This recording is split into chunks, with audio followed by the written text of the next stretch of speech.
Hello and welcome back to this week's show of the Under Center podcast. We are on week 3 of the NFL preseason. I'm joined by my preseason posse so far. Al is returning and so is Rian. Al, how has your week been?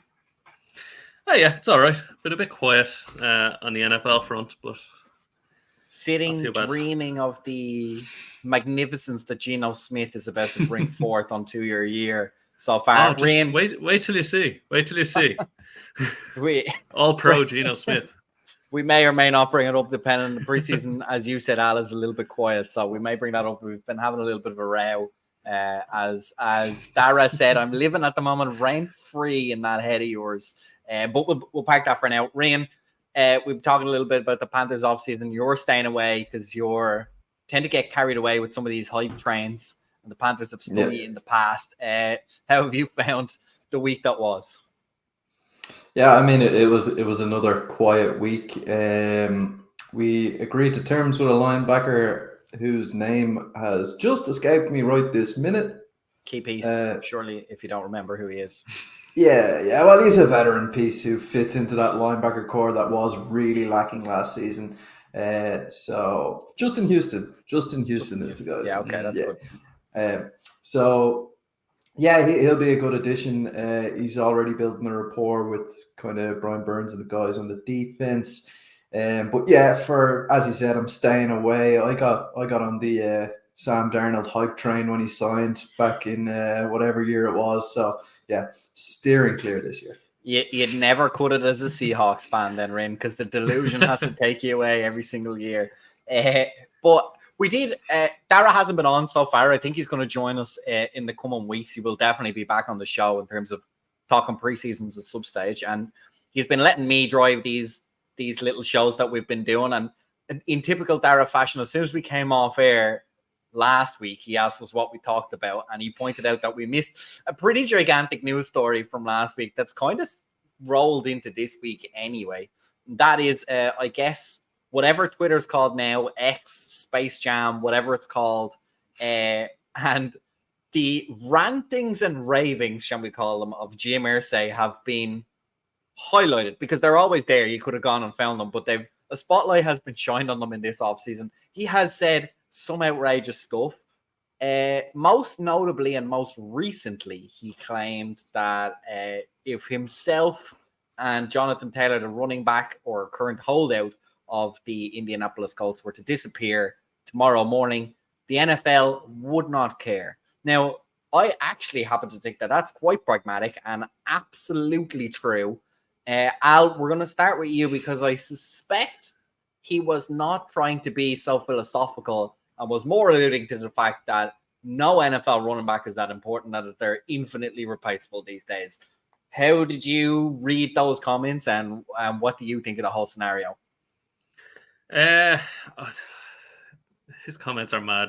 If you go back in his tweets to especially 2011, 2012, he sounds like a mad person. He sounds like he should be institutionalized. I didn't read too much into his comments. I just think it was a kind of him trying to be a bit snarky about the situation. But I think the situation has gone a bit too far. I mean, look, no one's gonna sit here and claim that running backs are the most important position on a team, or one of the most important. But it is an important piece of a team to have a good running back or running backs and a good running game. And there's plenty of stuff that feeds into that. But a wide receiver, or even in a lot of cases, a quarterback isn't going to make your team, go over the edge. And it's the same with, a running back. It's just a piece. And I think the whole running backs don't matter thing is kind of gone a bit too far with this, because Jonathan Taylor was one of the best players in the league last year. And as well, isn't what's his name? Raiders running back, Josh Jacobs. Is he holding out? Yeah, because he hasn't been paid. And he ran for 1,500 yards or something last season.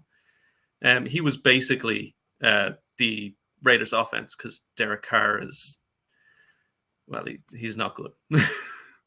Yeah, I think also worth noting that no matter who the Colts play at quarterback, it's not going to be a given. It's not a known quantity, right? I think that Richardson at the moment is favorite to take over that spot. I don't know who else do they have at that position at the moment. Who's he battling with in camp? Absolutely no one. I think No one. someone like Oh, Jacob it's Eason going to or be him, something. or it's going to be Yeah. him. Okay. Yeah. So, Rain, do you think it's worth pissing off? As Al said, sure, maybe it is overinflated. I personally think for sure the NFL has hyperinflated the quarterback position. It's obviously the most important. That there's no really getting away from that. But to the detriment of, especially with the salary cap, that money flows, right? It's not just infinite levels at each contract position. It's all got to fit in the same piece of pie. And so if you make one guy slice bigger, you make other guys slices smaller. If your offense doesn't have a quarterback like the Colts do, and look, maybe they do. I know, look, there's a lot of good things being said about Richardson. He's a dynamic player. Maybe he's going to fire, but I think anytime, same with the Commanders at the moment, we don't know what hell it's going to look like. He's been fine in the couple of the preseason games that we've seen. He did fine in the last game of the season. He might get better, he might get worse, but it's an unknown. And so whenever you're dealing with an unknown, you want to have the rest of your squad as pinpoint perfect as you can. And I think Jonathan Taylor offers that at the running back. What do you think? Would you, as a GM, be kind of so, well, I guess Jim Irsay isn't the GM, but would you be so cavalier to jettison a player like Jonathan Taylor? Well, I think it's even crazier than that. He's not just looking to jettison this player; he's looking to pretty much, vanquish him to the wasteland. As in, let him sit out a season. And I think that quote that he had, where he was like, "If either of us were to disappear tomorrow, the NFL would forget about us instantly." I think that was almost a veiled threat going, "Look, buddy, if you don't sign what we have on the table at the minute, your contract is over, or your NFL career is over." I think it's crazy the way the running back position is valued at the moment. I mean, these guys are fighting for scraps when you think about it. Like 8-9% of what the top quarterbacks are getting, and these are the stud players in the league. Absolutely insane. You can't tell me that a running back has less impact or 30% of the impact of a high grade wide receiver on the game. It's just not true. So I don't see where the Colts are spending all of this money that they can't spend on Jonathan Taylor, right? They have a rookie quarterback. The obvious thing to do in this situation is pay your veteran running back, so at least he has that safety net there if things start going badly for him during the season. As you said, it doesn't really make any sense, right? It's not like they're cap tight and that this guy's taking a big chunk, and if they get rid of him now, it's going to be cheap. As I said, you want as many weapons around you when you have an unknown quantity in your quarterback position, and you want to make sure, even if he is that on par with a top level wide receiver, you want a top level wide receiver there. You want a top level running back. If anything else, if your quarterback's having a really tough day, what do they say? You run the ball, get the ball out of his hands. Don't have to make him any decisions. You got a decent O-line in the Colts still. I don't know where they stand in terms of rebuilding a little bit, but certainly the last time I saw them, it was a perfectly fine, perfectly reasonable offensive line. So I don't know where you're trying to save that money. And Al, we've seen it around the league with other running backs. And as well, I guess I want to ask you, before I ask you that question, one just occurred to me there. We're seeing it valued, as Reen said, less than other positions. And we're also seeing statistically the attrition rate of running backs is quite high. Now, we're dealing with astronomical numbers here, numbers that most of us, certainly us as hobbyist podcast hosts, won't ever probably touch in our lifetime. So maybe in the real world, you might roll your eyes a little bit, but in the business world of the American football, these guys are being underpaid, having short careers. And yeah, you can talk about how physical the line is, and I fully accept that, but guys are putting together 8, 10, 12-year careers on the offensive line. It's very rare we see that even for the top running backs. So do you think that plays a part as well in this kind of slightly boycotty, holdy out vibe that the running backs around the league are given? And when we're talking about another example now in a minute as well. Yeah, I think for lack of a better word, the shelf life of running backs is comparatively to pretty much every other position I think I remember reading something a couple of years ago. It was like an average of 3 years, which was the lowest in the NFL, which is hardly surprising considering how physical that position is. So, like, I can understand the hesitancy to pay the position in some cases, but like when you have your Josh Jacobs, your Jonathan Taylors, your Saquon Barkleys, I mean, you're not going to like be a serious person and tell me that they're less valuable than, some of the receivers that are getting paid more. Excuse me. Some of the receivers that are getting paid more in this league, and even some of the quarterbacks. I mean, some of the quarterbacks are making twice what these running backs are, and are absolutely stinking the place up. Twice is absolutely an understatement as well. I mean, if you look at the likes of Jalen Hurts' contract, $125 million, like the top running backs in the league earn $10 to $12 million a year. That's 10%. I think a great example is what we talked about on week 1 of the preseason, right? When we were talking about Saquon Barkley and he signed his contract that didn't make sense to us, but we were looking at those numbers and we're saying that the franchise tag, which is based off the top 5, the average of the top 5 contracts at that position, that was only $11 million for Saquon Barkley at a game-changing position. He came back from the injury. He proved he still had it. You're expecting him to get stronger and bigger and go even harder. So it beggars belief. But Ryan, it's across the league at the moment. We've seen Dalvin Cook also. He got jettisoned from the Vikings. Now that's probably more of a cap move. He's been in there a little bit longer than Jonathan Taylor, if I remember the draft years correctly. And I think we'll play a little game with this one, and I haven't prepped it with you guys first. So sorry, I'm gonna put you on the spot here. But Dalvin Cook's a free agent. He's sitting there, one of the top running backs in the league. Let's say you only have to pay him $8 million. He really wants to play. He's going to cut you a Saquon Barkley deal to make sure he's playing football this year. Where do you see a running back like Dalvin Cook land in this offseason? Who's in need? If these things are growing on trees, where does a player like Dalvin Cook land? Buffalo Bills. Link him up with his brother. They're in need of a true 3-down running back. And I think that's what Dalvin Cook brings. And he's kind of like the last piece of the puzzle there. Like, they've never had a strong, consistent running back there while Josh Allen was under center. So I think bringing a guy like that in would be absolutely astronomical to that team. I just wondered out if they have the cap space there to make that happen. Yeah, that to me strikes me, because obviously anytime you talk about running backs, the Buffalo Bills have stood out. About 2-3 years ago, it was really evident that a running game really limited them. Last year, I don't know, I guess everyone has their own opinions. But Al, where do you think that Dalvin Cook would be a good fit for? I mean, I guess kind of anywhere, but where would you kind of see him land? Honestly, I don't know. I don't know. There's so Seattle, many teams they've got nobody at the moment. Kenneth Walker. Load of bums. Walker is like a 6. Kenneth Walker and Zach Charbonnet, they're healthy now. It's all good.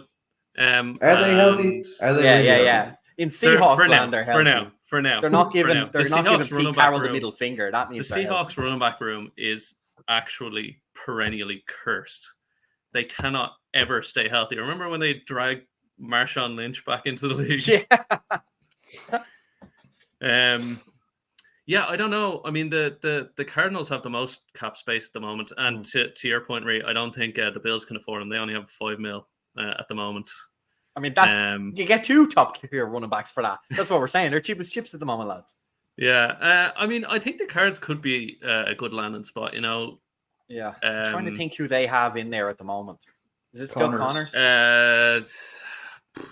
I'll check for you now. I actually don't know. I mean, well, that's not a good sign if you don't know. Well, Al's checking that. James Conner. Yeah.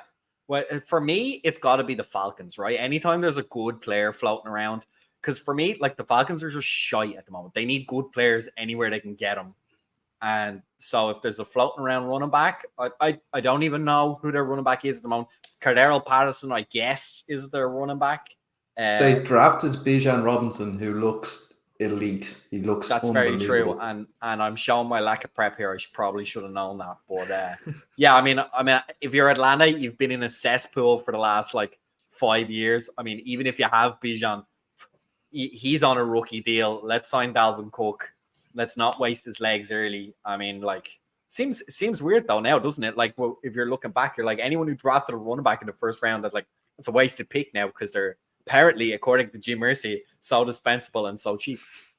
I mean, if you're looking at teams that have been in the doldrums and have bum running backs, Carolina Panthers are pretty much up there. You know, Miles Sanders, fair enough. He's a 3-down back, runs hard, has an issue with fumbles. Chuba Hubbard, the guy's a bum. He can just be gotten rid of. Cut him now. It probably won't cost you any money. And bring in Dalvin Cook.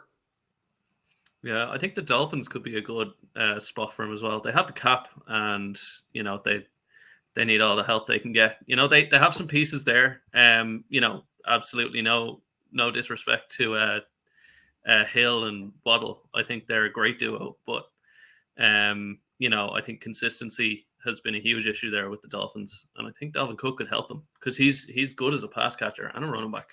And you can always, I guess I'm going to steal what I read today as well, because Kareem Hunt is another free agent running back who's been going around visiting teams. I know he went to see the Saints, so that also could be a good running back or a good destination for either of these two running backs, I feel like. No, the Saints have too much there in Alvin Kamara, and they've signed Jamal Williams as well. So that's a pretty stacked running back room as it is. I can't see Kareem Hunt in the twilight of his career getting any snaps there. And I just don't think it fits the bill for Dalvin Cook.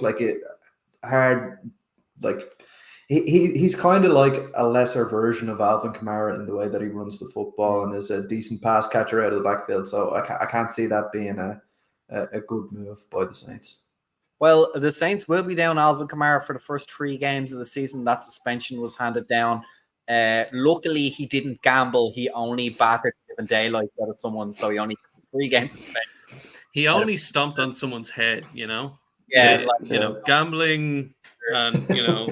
It's the NFL, so... Yeah, the NFL wheel of discipline. Getting a little bit nervous because apparently, and we're going to talk a little bit Commanders now, apparently... Eric Bieniemy has been a little bit hardy-wardy on the useless Commanders for the last 5 seasons, and the players are a little bit upset that he's making them run a little bit extra and lift a little bit heavier. Al, you brought this up because you haven't really been filled in, and to be honest with you, I'm only half keyed in at the moment as well. But essentially, my understanding of the scenario is that Ron Rivera said during a press conference that some of the players were commenting that Eric Bieniemy is pushing them very hard, and that there was a little bit of a negative sentiment towards that. I personally think he was saying that to try and big up Bieniemy and say, look, he's really changing the culture. I think it's working well, and that the lads are really pushing themselves. I think, and we obviously friend of the show. We came on the show. I'm sure you remember as well. I never got my Commanders gear, but anyway, we'll let that go. But I think he was trying to push and say also that the players were appreciating being pushed, like they were noticing they were being pushed a little bit harder, a little bit tougher this season. I think he got his wording a little bit wrong.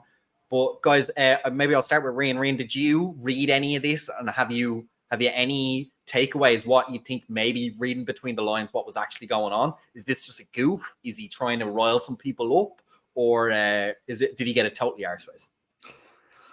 I'm not sure. As a Carolina Panthers fan, I have a lot of experience with listening to Coach Rivera. And from time to time, he has had the habit of putting his foot in his mouth, saying something that if you take the semantics of what he said, it's totally understandable. But the way he phrased it kind of sounds like it's a little bit negative. I can't think of any specific analogies off the top of my head, but I do remember that happening once or twice during his time with Carolina Panthers. I don't see the players reacting so poorly to being pushed a little bit harder than they were last season. It's not like the Commanders had a great season last season that they're just looking to build on. It's a team that needs to really, pull itself up by the bootstraps, and I think that's going to help. I can't see, unless Bieniemy is like literally running the morning to evening, they're not going to be unappreciative of that. It's just different, and it seems like a good way to to just kind of get the energy up and improve that team's stamina and fitness overall. Yeah, Al, worth remembering as well, Bieniemy was like on a top tier list for a lot of head coaching positions as well. So I think it's a real gift for Washington. What do you make of the scenario now that you've been kind of filled in a little bit? Yeah, I mean, he did come back. Rivera did come back and he did walk clarify. Back. He did walk it back a little bit and clarify his statement. So I think it was just a case of poor wording. I think that's exactly what the offense needs. I think they need to kick up the arse, and I think they need to be, there's more work needs to be done. I think they need to be held accountable for things. There's plenty. There's tons of potential with that offense, but it just hasn't come together. And any complaints that people may have about Bieniemy, I mean, he's a 3-time Super Bowl champion with the Chiefs. I mean, you can say it's all Mahomes, but I mean, he was a good play caller. He knows what he's doing. So, I think Commanders are one to watch this year with Bieniemy. Yeah, I do have a complaint to make about Bieniemy. I saw on social media they had like a play up of like a play action, and then Howell underarm flicks the ball through the line. I'm like, man, you had Patrick Mahomes in Kansas City. Howell is not Mahomes. Howell is not Patrick Mahomes. So just cut that out. No one is Mahomes. Yeah. So like you need I've seen multiple teams try and do Mahomes kind of plays. Stop it. NFL teams, if you're watching, you're not, but if you are, stop it. Yeah, I think you don't have Mahomes. I think hopefully that came out of, because I know watching the quarterback documentary where they had Patrick Mahomes on it, I know they used to do little sections of the session where the guys would get to freestyle a little bit. Hopefully that's just a bit of freestyling. Like, what can Howell do? Where's his creativity? Is he good at doing kind of off balance throws? I don't know. Hopefully that's the aim of the drill. We never know. I think some teams do a lot better job than others at controlling what videos come out during the offseason. We've seen so many teams over the last 2-3 years absolutely bury their own quarterbacks. Like, I don't know who's recording at the Cowboys practices, but Dak Prescott's prediction of less than 10 interceptions seems woeful at the moment, because every video I see, it's just Dak throwing another interception, most of them to Diggs as well. So he hasn't even learned to throw the other side or anything. You might be right about Dak, but I do want to caution on camp interceptions. Yeah, they mean very little. Remember Mahomes threw 5 picks and everyone said he was going to be a bust, and then now here we are a few years later and he's the best, and I mean he could be the best ever by the time he retires. So I don't love Dak, but camp picks don't mean much.